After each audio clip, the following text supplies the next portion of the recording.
नमस्कार दोस्तों, कहानी क्राइम चैनल पर आपका स्वागत है। दोस्तों, आज की हमारी जो क्राइम की कहानी है वो है बदायूं, उत्तर प्रदेश से। तो चलिए दोस्तों, शुरू करते हैं क्राइम की इस सच्ची कहानी को। उत्तर प्रदेश के बदायूं शहर के सिविल लाइन्स इलाके में एक स्कूल है, होली चाइल्ड। निशा इसी स्कूल में पढ़ाती थी। उसका पति राजकुमार पादरी था और उसकी पोस्टिंग बदायूं जिला मुख्यालय से लगभग 23 किलोमीटर दूर वजीरगंज की एक चर्च में थी। चर्च में जब ज्यादा काम रहता था तो राजकुमार रात में वहीं रुक जाता था। निशा को स्कूल की बिल्डिंग में ही रहने के लिए कमरा मिला हुआ था, जहां पर वो पति राजकुमार और दो बेटियों रागिनी व तमन्ना के साथ रहती थी।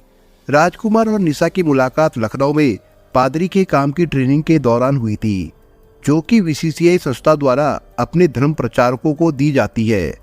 कुछ मुलाकातों के बाद दोनों एक दूसरे को पसंद करने लगे। निशा मूल रूप से गोरखपुर जिले की रहने वाली थी। उसके पिता दयाशंकर पादरी थे। निशा की बड़ी बहन शारदा की शादी बरेली के रहने वाले रघुवीर मसीह के बेटे दिलीप के साथ हुई थी। इसी के चलते बहन के देवर राजकुमार से निशा की नजदीकियां बढ़ने लगी। दोनों जानते थे कि घर वालों को इस रिश्ते से कोई ऐतराज नहीं होगा, इसलिए दोनों ने अपनी पसंद की बात अपने परिवार वालों को बता दी। राजकुमार ने लखनऊ में अपनी ट्रेनिंग पूरी कर ली, लेकिन किन्हीं कारणों से निशा को ट्रेनिंग बीच में ही छोड़ देनी पड़ी। राजकुमार बरेली निवासी रघुवीर मसीहा का बेटा था। रघुवीर मसीहा पुलिस विभाग में वायरलेस मैसेंजर के पद पर बदायूं में तैनात थे। सन 2014 में पारिवारिक सहमति से राजकुमार और निशा की शादी हो गई। रघुवीर मसीह के 4 बेटे और 2 बेटियां थी। सबसे बड़ा बेटा रवि था, जिसकी शादी बाराबंकी निवासी अनुराधा से हुई थी। दूसरा दिलीप था, जिसकी शादी मिशा की बड़ी बहन शारदा से हुई थी। उससे छोटा राजकुमार था और सबसे छोटा राहुल। राजकुमार की पहली पोस्टिंग कासगंज जिले के सोलो कस्बे के नए बने हुए चर्च में हुई थी। इसी बीच राजकुमार की शादी हो गई और रघुवीर मसीहा ने कोशिश करके राजकुमार का तबादला कासगंज से वजीरगंज करवा दिया। शादी के कुछ समय तो अच्छा कटा। राजकुमार की मां आशा मसीहा ने नई नवेली बहू निशा को हाथों हाथ लिया, पर निशा को राजकुमार के घर का माहौल रास नहीं आया। इसलिए उसने पति से कहा कि वो घर में बैठकर समय बर्बाद नहीं करना चाहती। निशा इंटरमीडिएट पास थी और उसकी अंग्रेजी भाषा पर अच्छी पकड़ थी। वो सोचती कि किसी भी इंग्लिश स्कूल में उसे अच्छी नौकरी मिल सकती है। नौकरी करने वाली बात निशा ने पति और सास ससुर से बताई तो उन्हें इस पर कोई ऐतराज नहीं हुआ। निशा को इजाजत मिल गई और थोड़ी कोशिश से निशा को होली चाइल्ड स्कूल में नौकरी मिल गई। कालांतर में निशा 2 बेटियों की मां बनी, जिनके नाम रागिनी और तमन्ना रखे गए। अब उनका छोटा सा खुशहाल परिवार था। वे स्कूल परिसर में स्थित कमरे में रहते थे। राजकुमार और निशा का दाम्पत्य जीवन काफी सुखद था। किन्हीं खास मौकों पर वे लोग बरेली चले जाते थे। सब कुछ ठीक ठाक चल रहा था, पर वक्त कब करवट ले लेगा इसका आभास किसी को नहीं था। स्कूल की नौकरी करते करते निशा को लगने लगा था कि राजकुमार से शादी करना उसके जीवन की सबसे बड़ी भूल थी। वो अच्छा खासा कमा लेती है। अगर उसने शादी की जल्दबाजी ना की होती तो उसे कोई अच्छा पढ़ा लिखा पति मिलता और वो ऐश करती। ऐसे विचार मन में आते ही उसका दिल बेचैन होने लगा। जितना उसे मिला था उससे उसे संतोष नहीं था। उसकी कुछ ज्यादा पानी की चाहत बढ़ रही थी। कहते हैं अक्सर ज्यादा पानी की चाह में लोग बहुत कुछ गंवा देते हैं। निशा का भी यही हाल था। अब धीरे धीरे राजकुमार और निशा के जीवन में तलखियां बढ़ने लगी। निशा छोटी छोटी बातों को लेकर मीन मेघ निकालती और उससे झगड़ा करने की कोशिश करती। सीधे साधे राजकुमार को हैरानी होती थी कि निशा को आखिर हो क्या गया है। एक दिन निशा ने कहा, तुम क्या थोड़ी और पढ़ाई नहीं कर सकते थे? कम से कम मेरी तरह इंटर तो पास कर लेते। पढ़े लिखे होते तो तुम्हारा दिमाग भी खुला होता। मैं ज्यादा पढ़ लिख नहीं सका, पर अपने काम में तो परफेक्ट हूँ। लोगों को अपने धर्म का ज्ञान बेहतर तरीके से देता हूँ। हालांकि मैं केवल हाई स्कूल पास हूँ, लेकिन मैंने ये ठान लिया है कि अपनी बेटियों को खूब पढ़ाऊंगा। राजकुमार ने कहा, बेटियों की फिक्र तुम छोड़ दो। ये सब मुझे सोचना है कि उनके लिए क्या करना है। निशा ने पति की बात काटते हुए कहा। राजकुमार तर्क करके बात बढ़ाना नहीं चाहता था, इसलिए वो पत्नी के पास से उठ गया। दोनों बेटियों को साथ लेकर वो ये सोचकर घर से निकल गया कि थोड़ी देर में निशा का गुस्सा शांत हो जाएगा। थोड़ी देर बाद जब वो घर पहुंचा तो निशा नॉर्मल हो चुकी थी। राजकुमार ने राहत की सांस ली। निशा ने राजकुमार का खाना लगा दिया। तभी स्कूल का चपरासी 20 साल का अर्जुन वहां आया और वो निशा को चाबियां देते हुए बोला, मैडम मैंने बाकी ताले बंद कर दिए हैं, आप केवल बाहरी गेट का ताला लगा लेना, मैं घर जा रहा हूँ। अर्जुन बैठो, चाय पीकर जाना, निशा ने कहा। निशा के कई बार कहने पर अर्जुन कुर्सी पर बैठ गया। अर्जुन बाबा कॉलोनी निवासी उमिंदर सिंह का बेटा था। वो स्कूल में चपरासी था और उसका छोटा भाई किरनेश स्कूल के प्रिंसिपल के घर का नौकर था। कुछ देर में निशा चाय बनाकर ले आई। चाय पीकर अर्जुन चला गया, लेकिन राजकुमार के दिल में कुछ खटकने लगा। उसने निशा से कहा, मुझे इस अर्जुन की आदतें कुछ अच्छी नहीं लगती। वैसे भी ये स्कूल का चपरासी है और तुम टीचर, तुम्हें अपने स्टैंडर्ड का ध्यान रखना चाहिए। निशा ने तुनक कर कहा, मैंने ऐसा क्या कर दिया जो तुम मेरे स्टैंडर्ड को कुरेद रही हो। राजकुमार ने कोई जवाब नहीं दिया। वो बात को बढ़ाना नहीं चाहता था, लेकिन उस दिन के बाद निशा का ध्यान अर्जुन पर टिक गया। जब वो अकेली होती तो अचानक अर्जुन उसके जहन में आ बैठता। कुछ दिनों के बाद राजकुमार की तबीयत खराब हो गई। वो कभी कभी 2 दिन तक चर्च में ही रुक जाता और बदायूं नहीं आ पाता था। इस अकेलेपन ने निशा को गुमराह कर दिया। अर्जुन एक स्वस्थ और स्मार्ट युवक था। वैसे भी निशा के साथ वो घुलने मिलने लगा था। अब राजकुमार की गैरमौजूदगी में वो निशा के कमरे में आ जाता और उसकी बेटियों के लिए खाने पीने की चीजें ले आता था। निशा के मन में अर्जुन अपनी जगह बनाने लगा था। निशा भी अर्जुन के बारे में सोचती रहती थी। वो उसकी मजबूत बाहों में समाने के लिए बेताब रहने लगी थी। उधर अर्जुन निशा को चाहता तो था, लेकिन निशा के पति की वजह से पहल करने की हिम्मत नहीं जुटा पा रहा था। कहा जाता है कि फिसलन की ओर बढ़ने वाले कदम आसानी से दलदल तक पहुंच जाते हैं। यही निशा के साथ हुआ। एक दिन शाम को निशा के पास राजकुमार का फोन आया। उसने कहा कि वो आज रात को घर नहीं आ पाएगा। इस फोन कॉल ने निशा के दिल में हलचल मचा दी। उसके दिल की धड़कनें बढ़ गई। निशा के दिमाग में अर्जुन घूम रहा था। उसने कमरे से बाहर निकलकर देखा तो उस समय अर्जुन स्कूल के अपने काम निपटाकर घर जाने की तैयारी कर रहा था। तभी निशा ने उसे आवाज देकर बुलाया, अर्जुन तुम कमरे में आओ, कुछ बात करनी है। अर्जुन कमरे में आ गया। निशा उसके लिए चाय बनाकर ले आई। निशा ने चाय का प्याला उसकी ओर बढ़ाते हुए कहा, अर्जुन आज रात राजकुमार घर नहीं आएगा। अकेले में मुझे डर लगता है। तुम आज रात को यहीं रुक जाओ, जिससे मेरा भी मन लगा रहेगा। अर्जुन ने गहरी नजर से निशा को देखा। उसे निशा का अंदाज कुछ अजीब सा लगा। उसकी चुप्पी देखकर निशा ने पूछा, कुछ परेशानी है क्या? नहीं मैडम, ऐसी कोई बात नहीं है। मैं सोच रहा हूँ कि अगर साहब को पता चला तो पता नहीं वो मेरे बारे में क्या सोचेंगे। वो तो वैसे भी मुझे पसंद नहीं करते। तुम उनकी चिंता मत करो, तुम्हें मैं पसंद करती हूँ ना। निशा ने मुस्कुराते हुए कहा तो अर्जुन की भावनाओं में जैसे तूफान उठने लगे। उसने उसी समय जेब से मोबाइल निकाला और अपने घर फोन करके बता दिया कि स्कूल में कुछ काम होने की वजह से वो आज घर नहीं आ पाएगा। इसके बाद अर्जुन उसके कमरे में बैठ गया। निशा ने खाना बनाने की तैयारी शुरू कर दी। तब तक अर्जुन उसके दोनों बच्चों के साथ खेलने लगा था। खाना बनने के बाद निशा ने बच्चों को पहले खाना खिलाया और उन्हें सुला दिया। फिर निशा ने अपना और अर्जुन का खाना लगाया। खाना खाते खाते अर्जुन उसके खाने की तारीफ करते हुए बोला, मैडम आप खाना बहुत अच्छा बनाती हो। खाना बनाना ही नहीं, मैं बहुत से काम बहुत अच्छे से करती हूँ। ये कहकर निशा हंसने लगी। फिर उसने एक प्रश्न किया, अर्जुन तुमने अभी तक शादी क्यों नहीं की? अर्जुन निशा को गौर से देखते हुए बोला, रिश्ते तो कई आए थे, लेकिन जब से आपको देखा है मेरा इरादा बदल गया है। क्या मतलब? निशा ने चौंकते हुए पूछा। मतलब यह है कि मुझे आप जैसे स्मार्ट जीवन साथी की जरूरत है।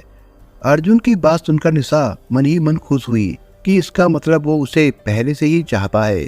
निशा कुछ नहीं बोली, बल्कि मुस्कुराने लगी। खाना खाते हुए दोनों इसी तरह की बातें करते रहे। खाना खाने के बाद निशा ने अर्जुन का बिस्तर जमीन पर लगाते हुए कहा कि वो यहाँ पर आराम कर सकता है। इसके बाद रसोई का काम खत्म करके वो भी आ गई। उसने चटाई बिछाकर अपना बिस्तर भी जमीन पर लगा लिया। धीरे धीरे रात गहराती जा रही थी और वहां भी कुछ ऐसा होने वाला था जो किसी के लिए बर्बादी ला सकता था। निशा की आंखों में नींद नहीं थी। उसने अर्जुन की तरफ देखा तो वो भी करवटें बदल रहा था। उसने पूछा, अर्जुन नींद नहीं आ रही है क्या? हाँ नींद नहीं आ रही, पर सोच रहा हूँ कि आपके पति तो अक्सर वजीरगंज में ही रुक जाते हैं, फिर आपने मुझे आज यहाँ क्यों रोका है?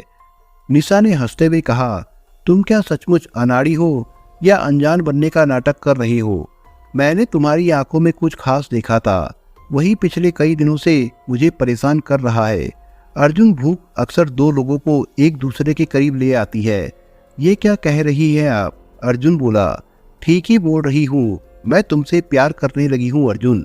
अर्जुन को जैसे करंट सा लगा, पर उसे विश्वास नहीं हो रहा था।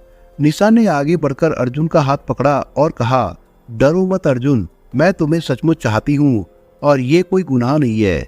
मैं अपने पति से तंग आ चुकी हूँ।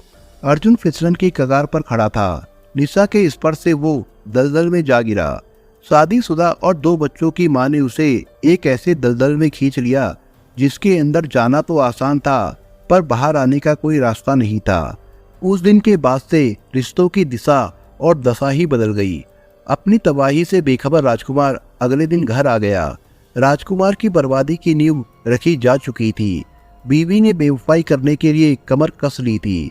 अब आए दिन वो पति से झगड़ने लगी। राजकुमार भी महसूस कर रहा था कि स्कूल का चपरासी अर्जुन अब पहले की तरह उसकी इज्जत नहीं करता। एक दिन वो जब वजीरगंज से लौटा तो उसने अर्जुन को कमरे में चारपाई पर पसरा हुआ देखा। ये देखकर राजकुमार का माथा गर्म हो गया तो वो बोला, अर्जुन तुम यहाँ क्या कर रहे हो? लगता है तुम अपनी औकात भूल रहे हो। मेरी गैर मौजूदगी में तुम्हें यहाँ आने की जरूरत नहीं है। उस समय तो अर्जुन वहां से चला गया। उसने खुद को अपमानित महसूस किया और तय किया कि राजकुमार को सबक सिखाएगा। राजकुमार के तेवर देखकर निशा भी डर गई थी। राजकुमार ने कहा, निशा ये अर्जुन मुझे बिल्कुल भी पसंद नहीं है, तुम इससे दूर ही रहो।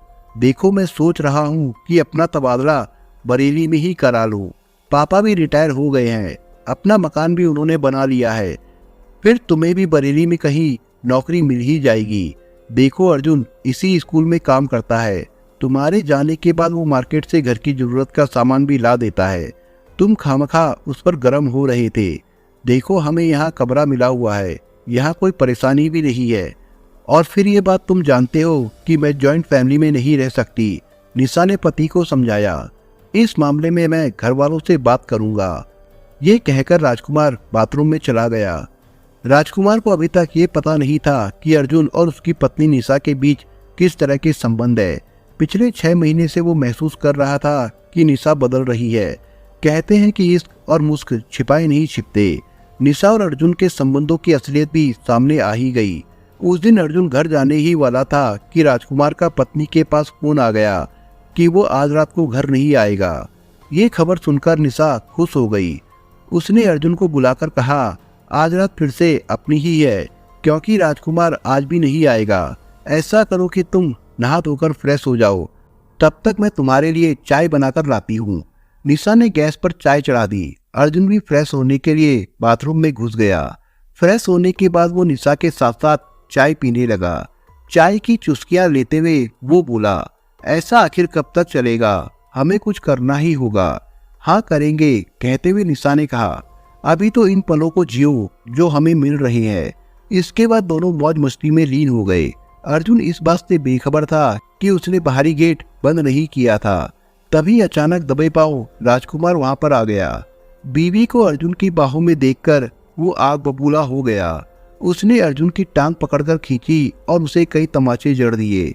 किसी तरह से अर्जुन उसके चंगुल से निकलकर भाग गया। तभी राजकुमार ने कहा कि वो इसकी शिकायत स्कूल से करेगा। अर्जुन के चले जाने के बाद राजकुमार ने निशा को जमकर लताड़ा।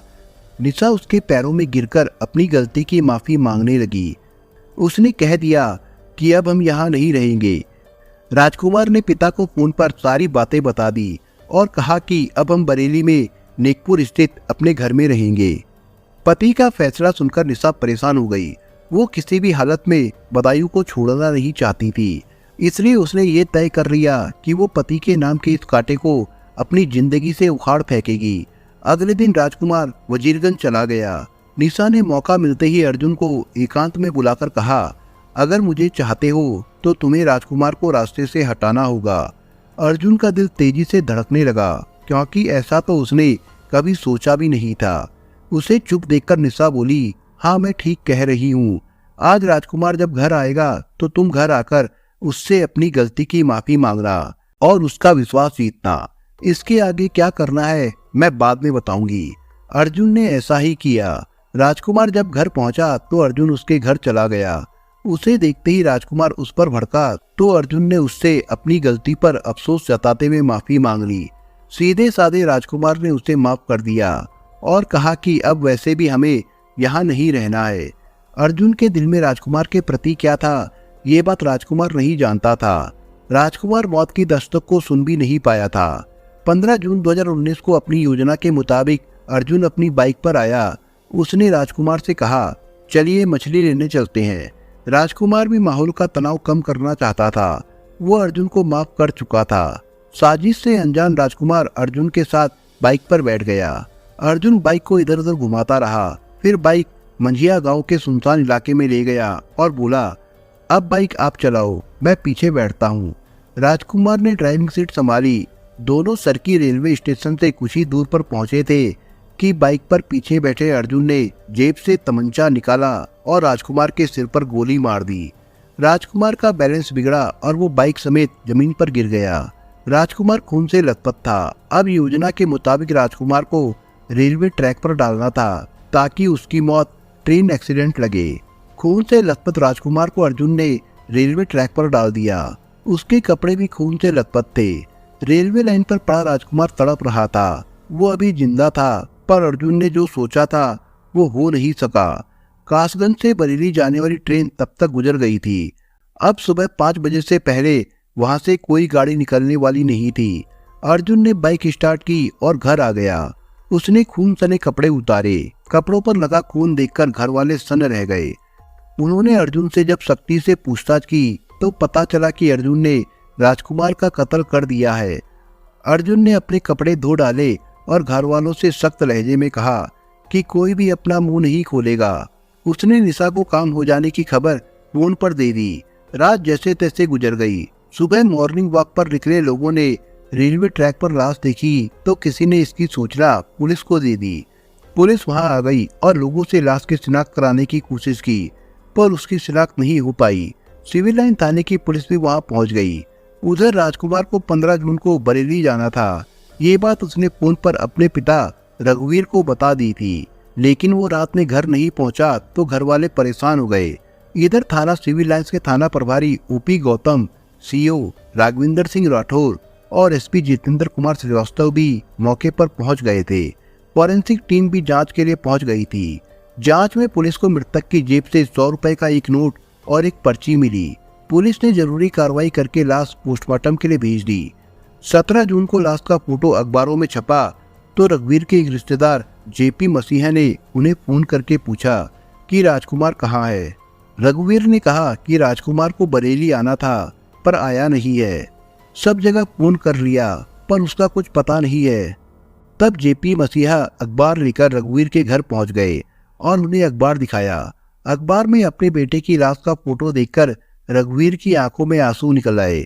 वो परेशान हो गए। तभी उनके पास पुलिस कंट्रोल रूम से भी फोन आ गया।